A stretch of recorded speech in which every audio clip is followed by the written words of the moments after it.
friend for life. Brutálne auto! Ja ho nechcem predať.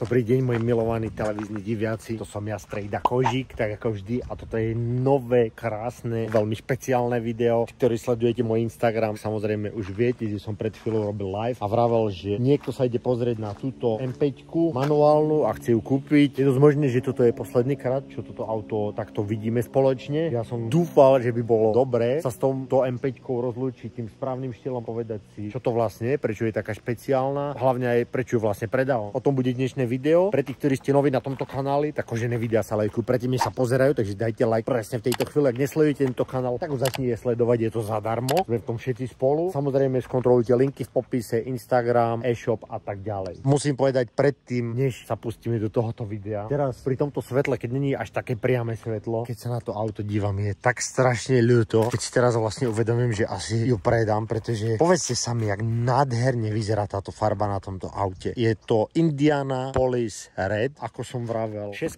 manuál. Páka, trošku zodráta, ale to nevadí. Pre tých, ktorí to nevedia, tieto E60 M5 V10 atmosférické sa nikdy nepredávali s manuálnou prevodovkou nikde na svete. BMW iba urobilo veľmi limitovaný počet manuálov 6 kvaltov pre severoamerický trh, to znamená USA a Kanada. Týchto aut bolo dokopy vyrobených medzi rokmi 2006 až 2010 asi iba 1100 kusov, ak sa nemýlim, niečo cez 1100. Toto konkrétne auto v tejto farbe, hej, pretože u tých aut, ktoré majú naozaj tú zberateľskú hodnotu, je tu stále o tom mať čo najzriedkavejšie auto. Táto červená Indiana Police Red a táto manuálna prevodovka s čiernym interiérom, takejto presne špecifikácii bolo vyrobených iba 34 aut na celej planéte Zem. To je dosť málo. Musel som sa presunúť, pretože tam prišla nejaká upratovacia čata záhradná a začali tam fúkať s vysávačmi a kadečím. V každom prípade auto som si naštartoval, takže 5,0 litra objem, ručne postavené motory M-Division od BMW, 507 koní v sérii. Toto auto bude mať trošičku asi viac, pretože má RPI skupy, to sú tie lyžičky na naberanie vzduchu do sania, čiže ak idete pod plným plynom, tak by to malo mať ten REM-R efekt, že vám tam tlačí vzduch. Vravia, že to má pridať za jazdy nejakých 10 až 15 koní, neviem, čo je na tom pravdy, ale to auto určite nie je pomalé auto. Má takisto Angel IC upravené na biele, jak vidíte, a ešte jedna malinká úprava na tomto aute je, že to má Corsa výfuky. Tieto tlmiče stojí asi $2200 a znejú takto.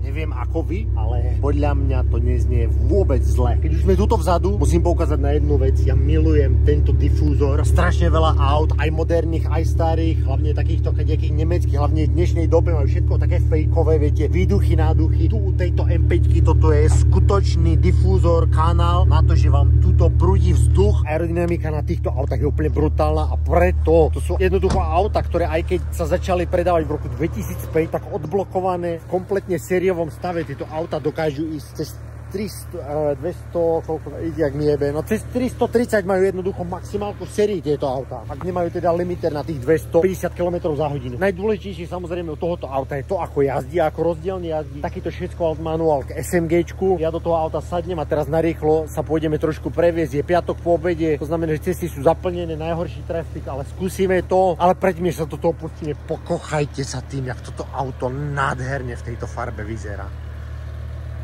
Pozrite sa, aké krásne toto auto je. Ja vám musím povedať, že osobne som túto Indiana Police Red nikdy nemal nejak extra rád. Táto farba bola predstavená najmä na M6, týchto V10, keď tie auta boli predstavené. Na M5 je masakrálne zriedkavá. Ja osobne neviem, ktorá je tá najzriedkavejšia farba na týchto V10 M5. Možno, že vy to viete vygoogliť a napísať v komente. Ale určite vám viem povedať, že je to jedna z tých najzriedkavejších. Ja neviem, či som možno videl v živote 2 alebo 3. Keď som aj toto auto kúpal, vravel som typkom, že až tak sa mi nepáči a typci mi hovorili, daj tomu pár dní a uvidíš, že si zvykneš. Prešlo pár dní. Ja som si naozaj zvykol kúkať sa na to auto, ak je naleštené v garáži alebo pod priamym slnkom, je proste nádhera. Ja si myslím, že brutálne tomu autu svedčí. A zvlášť, ak to má takýto 6 kvalt, že je to vlastne to špeciálnejšie. Takáto neštandardná farba, že to nie je biele, sivé, čierne, tomu naozaj svedčí. Ja mám toto auto naozaj rád. Realita je ale taká, že v tomto momente mám 3 ďalšie, 2 SMGčka, ešte tu M6. A realita je aj taká, že toto auto mám od marca a veľa som na ňom nenajazdil. Ja fakt milujem to auto mať v garáži, dívať sa na ňo a mať len ten pocit, že áno, vlastním to auto, ale nejazdil som jednoducho na ňom. A stálo ma dosť veľa peňazí, zaplatil som za ňo skoro 30 000, dal som na ňo nové gumy zadné, nové brzdy, brake booster, čiže servis za ďalších 2 500 a jednoducho len mi to stojí v garáži. Takže aj to sú tie dôvody, je koniec roka, prečo som si vravel, nie že ho chcem naozaj vyslovene predať, ale dal som ho na predaj a ide sem niekto, kto tvrdí, že ho chce vziať, ja to nechám na osud. Ak ho ten človek vezme, tak je to auto preč, ak ho nevezme, tak budem stále rád, že to auto vlastním. Takto vyzerá nádherný tento motor. Všetko je séria, ako vravím, iba filtrendu vymenené. Krásny V10 5 liter od BMW M, rovnaký ako aj v SMG-čkových autách, takže tu toho veľa nemáme. To najdôležitejšie je, keď prijete dnu, že v tom aute máte 3 pedály a to sa tak často nevidí. Keď sa už tuto pozeráme dole, musím povedať, že ešte som aj túto gumenú tesnenie vymenil, pretože tu bolo dotrhané, to je taká bežná vec. Na viacerých som to už videl v týchto peťkách. A inak je to klasická peťka, strop čierny, prémiové sedačky, to znamená, že tie, čo sa dajú nastaviť aj tu. Drevo. Nie som až tak najväčší fanúšik, ale musím povedať, že s touto farbou, s týmto lakom, s týmito čiernymi sedačkami tu drevo vyzerá úplne krásne. Krásne. Toto auto samozrejme malo vymenené ojničné ložiska. Pre tých ľudí, ktorí nevedia, ojničné ložiska sú taká, nie že výrobná chyba, ale aj E92 M3 musíte u týchto aut tie ojničné ložiska vymeniť aspoň raz za životné obdobie týchto aut. Ja som na všetkých týchto mojich M5-kách tie ložiska buď vymenil, alebo predošlý majiteľ ich vymenil. Z jednej výmeny tie predošlé mám opotrebené v sáčku doma, takže v budúcom videu možno s tou bielou alebo čiernou si aj ukážeme, ako tie opotrebené ojničné ložiska po výmene naozaj vyzerajú. Ale v tomto momente ja tu narýchlo namontujem kameru a dáme si rýchle kolečko, lebo typek tu má za 20 minút byť. Uvidíme, ako toto auto naozaj jazdí. Tak poďme na túto nádhernú jazdu v tomto nádhernom zriedkavom aute. Takže máme iba asi 15 alebo 20 minút. Manuál, jednotka, krása. Pas, vždycky pred jazdou. Nezabúdajte na to, deti. Do piči. Nebudem hovoriť, prečo ja tak strašne mám rád tieto V10 M5. V skratke, takéto auto už nikdy nebude vyrobené. V10 atmosférická od M divízie, čo točí v sérii 8250, ale s normálnym preprogramovaním sa dostanete na nejakých 8400 bez problémov otáčok, čo odporúčam každému urobiť na takejto V10 a trošku uvoľníte krúťak v strede a dostanete sa na nejakých 520 koní, povedzme, ale extrémne zdravých. Číslo 1. Tá druhá vec, ktorú ja mám naozaj rád na týchto autách oproti novým, je, že to má stále klasické hydraulické riadenie. Aha, tu máme dvojku, plný plyn.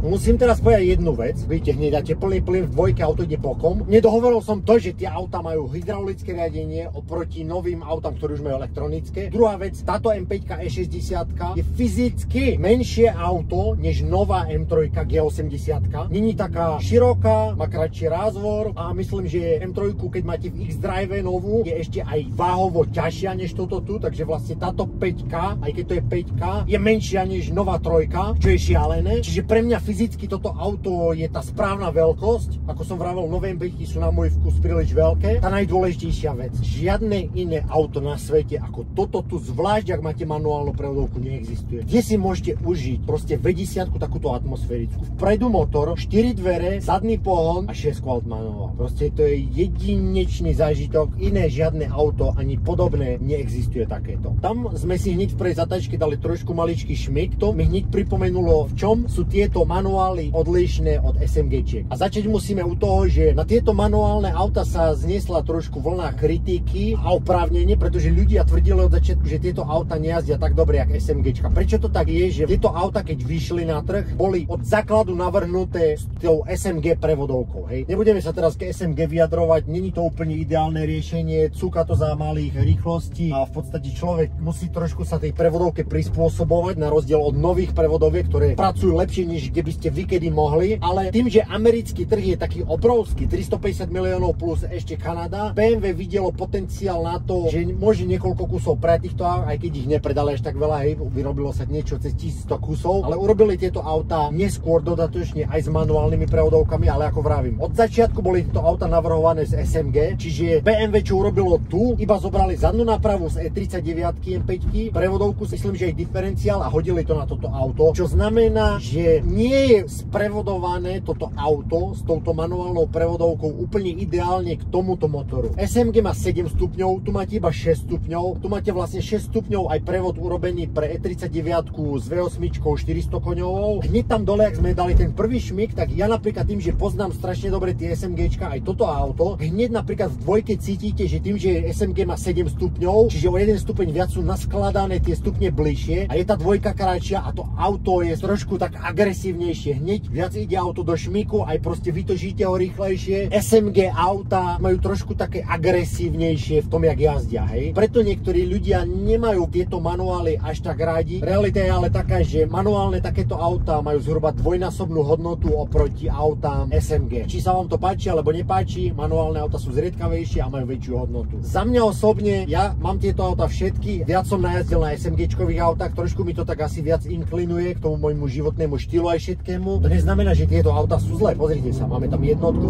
plný plyn. A proste, jak tomu šlápnete, tak ako 500 koní je 500.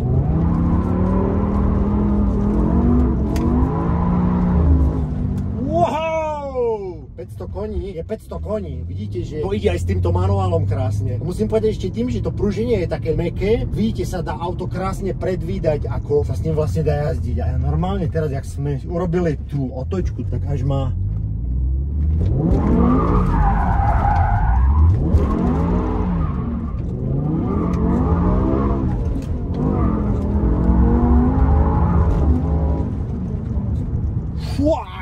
Tak som si vlastne uvedomil, že takýto manuál možno vôbec nie je zlý. Ja vám musím teraz povedať, že som nikdy pred týmto videom, raz som iba trošku akože robil nejaké také driftíky vonku vtedy v horách, ale nikdy som takto nejak sa na mieste trošku nebláznil a nešľahal tomu. Musím povedať, že toto, čo sme napríklad teraz urobili na tom videu, by sa s SMGčkom urobiť nedalo. A to už len z toho titulu, že proste nemôžete na mieste, vieš, vyradiť, zaradiť tam druhú, pustiť spojku. A vlastne teraz ma to auto aj umlčalo a mi dalo všetky dôvody, prečo by som nemal chcieť, aby ho ten typek vzal. Ja ho nechcem predať. Ty vole! Ja som si teraz uvedomil, že ja to auto nechcem ani predať. Ty vole! Vidíte, teraz som úplne mimo, lebo tam sme už len vyšli z tej jednej zatáčky a už to krásne v tej dvojke šla ľava, práva, ľava. Nie, na to by sa s SMGčkom robiť nedalo. Jediné, nad čím rozmýšľame v tomto momente je, že ja to auto nechcem predať. To je brutálne auto. Brutálne auto! Ty vole, čo mám robiť teraz v tomto momente? Vidíte, jak to je? Vidíte, jak to je? Tie auta stoja v garáži. Tu sme ináč točili s M8 video, aj s SLR-kom, kedysi dávno. Ty vole, brutálne auto to je.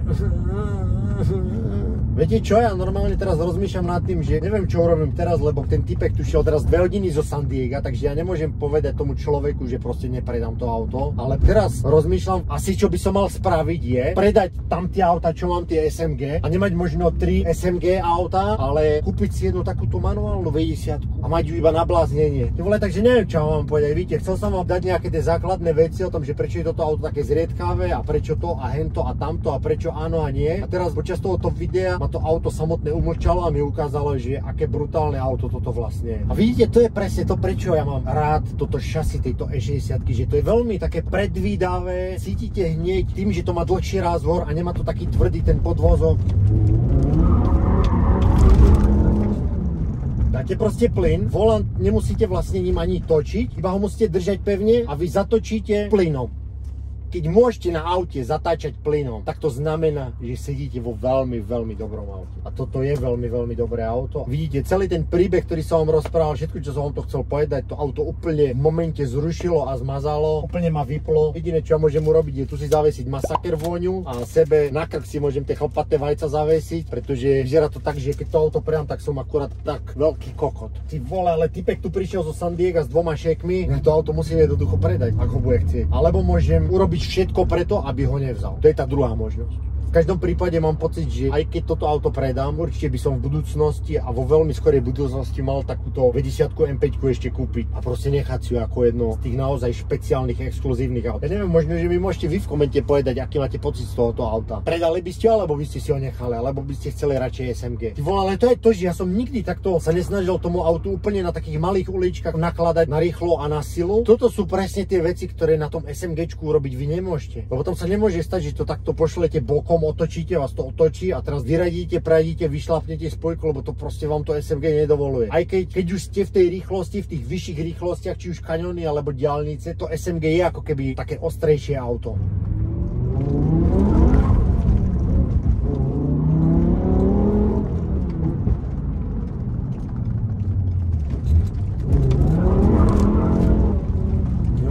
Dobré auto to je, dobré auto to je. Mne sa nikdy nepozdával ten pocit dobrý, že to má príliš dlhé dráhy, že keby to malo short shifter, by sa mi to páčilo viac, ale musím povedať, že teraz je to, ako keby ste boli v nejakej tej E34 alebo v tých starších klasických Bavorákoch. A to je to, že toto je E60 s 10 valcom, ale máte charakterovo pocit v ňom jak v starom klasickom BMWčku krásnom, poctivom.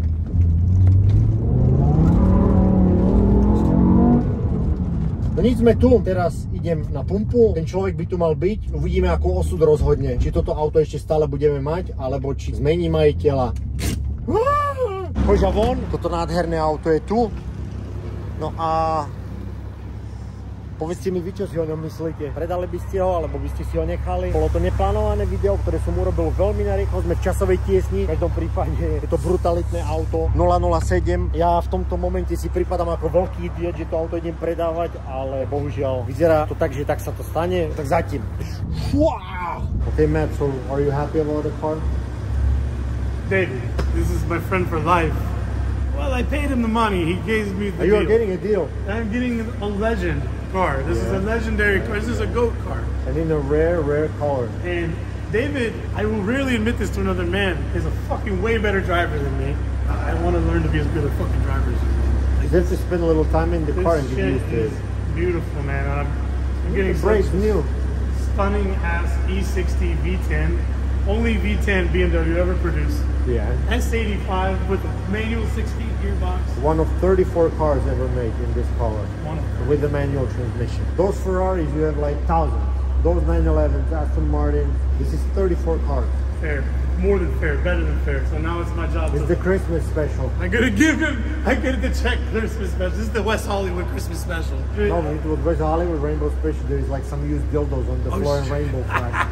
Dude, this is badass. I'm gonna rev it one time. Okay, let's do it. Víš, taký to má zvuk. My first one.